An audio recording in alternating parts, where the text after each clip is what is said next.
Իմ կյանքի, իմ կենսագրության լեռնապարի վրայով բարձրանում են մի քանի գագաթներ։ Այդ գագաթներից մեկը, ահա,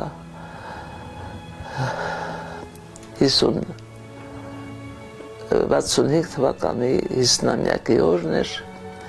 երբ որ մենք առավոտ փողոց դուրս եկանք, առաջատարը այդ վիթխարի շարժումի համալսարանի ուսանողությունն էր, այն ժամանակ նա տարբերվում էր այժմյան ուսանողությունից, նա առաջին էր, որ առաջ էր քաշել սփյուռքը եղերնը պաշտոնապես տոնելու խնդիրը եւ ահա դեր էր իր երթման այնտեղից էին դեպի բանտ գնացել 7 հայրենասերները, որոնք պայքարում էին հայ ժողովրդի արդարության համար եւ պատահական չէ, որ այդ բազմության վրայից, որ շարժվում էր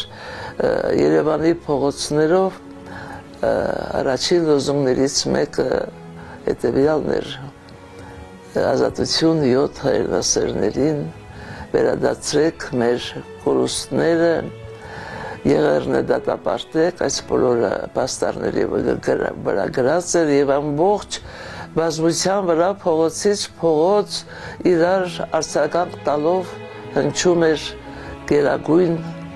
վանկարկումը, հողերը, հողերը, հողերը, մինչև հիմա իմ ունկերում են այդ բացականչությունները, որտեղ դրանք միայն վանկեր չէին, դա հոգուճիչ էր, պահանջ էր, հատուցման ակնկալիք էր, ամեն ինչ էր։